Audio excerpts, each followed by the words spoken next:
Salut tout le monde, c'est le canard. Une nouvelle vidéo du canard fait coin. Ces vidéos ne font aucune vue, mais c'est pas grave.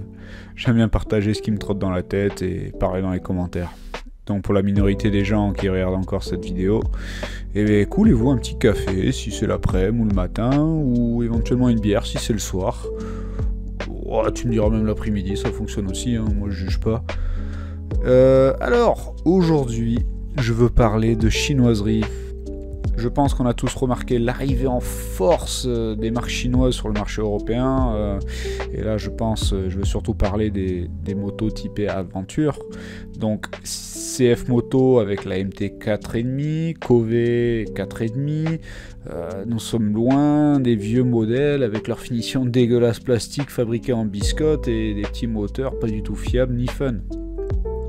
Ils nous sortent maintenant des motos avec une bonne finition, apparemment fiable, plus puissant, plus léger, des châssis qui tiennent la route, et je commence à me poser des questions à ce sujet. Les positifs, mais les négatifs. Bref, c'est le sujet de la conversation aujourd'hui. J'avoue que j'étais quelqu'un de sceptique quand tous ces nouveaux modèles de Dual Sport, Adventure Middleweight ont été annoncés par le fait que c'est chinois. Aujourd'hui, j'avoue que je le reste encore un petit peu, mais beaucoup moins, ça c'est clair. Je pense que ce que je vais faire pour le moment, c'est attendre patiemment, voir que ces motos intègrent mieux le marché et voir dans 5 ans comment ça a évolué. Car aujourd'hui pour moi, je garde un point d'interrogation dessus.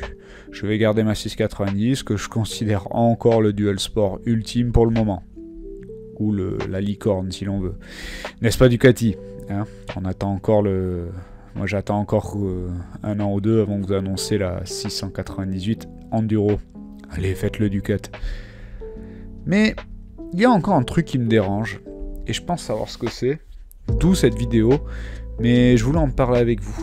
Je pense qu'on a tous remarqué une évolution dans le marché de la moto. Les prix qui s'envolent, on voit beaucoup de commentaires sur les réseaux sociaux de personnes qui s'en plaignent, dont moi, j'avoue. Mais pour moi, ce n'est pas seulement le prix qui dérange. Il y a les finitions qui sont à la baisse pour s'augmenter les marges. On nous bourre les motos avec des électroniques quasiment inutiles qu'on paye très cher, je trouve. On n'a pas besoin de traction control sur une moto de 80 chevaux, putain. Alors oui, il faut payer la R&D, mais après ça, c'est immatériel.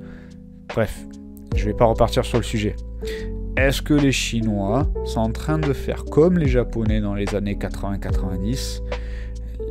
Les Japonais sont arrivés sur le marché avec des motos beaucoup moins chères que toutes les marques européennes, mais aussi beaucoup plus fiables, qui ont même tué certaines marques à l'époque.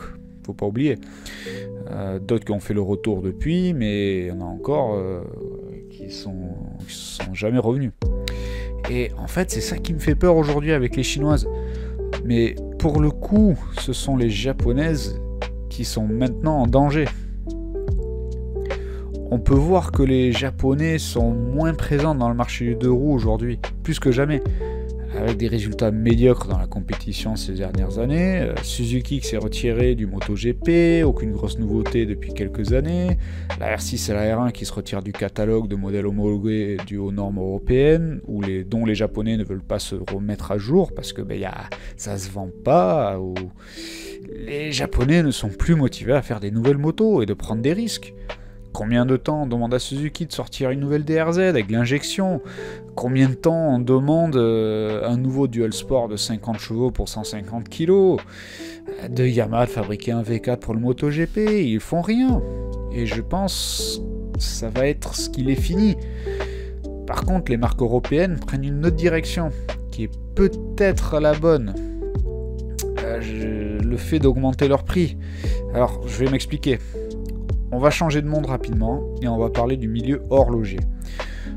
Dans les années 70, quand les montres quartz sont arrivées, c'est ironique mais ça vient du Japon, ils ont presque détruit les montres mécaniques car ça semblait obsolète. Quartz était plus fiable, plus précis et beaucoup moins cher à produire. Les marques suisses ont failli crever, donc beaucoup de marques ont succombé à la pression et ont commencé à fabriquer du quartz.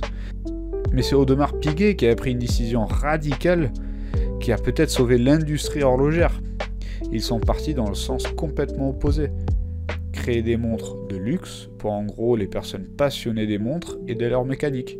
Ça a fonctionné avec le modèle Royal Oak, de la marque qui est un modèle sport chic que l'on peut encore acheter aujourd'hui pour la maudite somme de 25 000 €.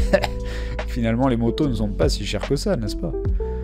Du coup, je peux pas m'empêcher de croire c'est un peu ce qu'il arrive en ce moment pour les motos. KTM qui part dans une direction de motos plus exclusives que jamais, avec des prix continuellement en hausse avec la nouvelle 990 Duke, parce qu'ils veulent rendre cette moto plus exclusive, faire un peu comme Ducati. Mais Ducati qui a toujours eu un peu cette cote de moto plus luxueuse, avec des motos fabriquées en Italie et blablabla. BMW avec la GS full option pour 35 000 €. Je suis le premier à me plaindre des prix des motos aujourd'hui, mais je commence à me dire c'est peut-être la bonne décision pour ces marques. D'un point de vue marketing, je veux dire, long terme. Un autre petit exemple que j'ai entendu l'autre jour par un journaliste anglais, donc il parlait bien en livre. La R1 en 2010 était la première moto hyper sportive à dépasser la barre des 10 000. Donc ça a marqué. Aujourd'hui, bonne chance pour trouver un truc en dessous de 20 000. Bref. L'inflation, tout ça, merci, on a compris, on va pas rentrer dans ce sujet-là. Par contre, les Japonais, je me dis que les Japonais vont devenir comme les Européens à l'époque. Les gens qui veulent la meilleure moto pour leur argent vont partir sur les Chinoises. Et la personne passionnée avec de l'argent va forcément partir sur les Européens. C'est ce qui va représenter 90% des ventes. Surtout avec l'état de l'économie aujourd'hui, l'écart entre les pauvres et les riches s'agrandit, donc le marché s'adapte en parallèle.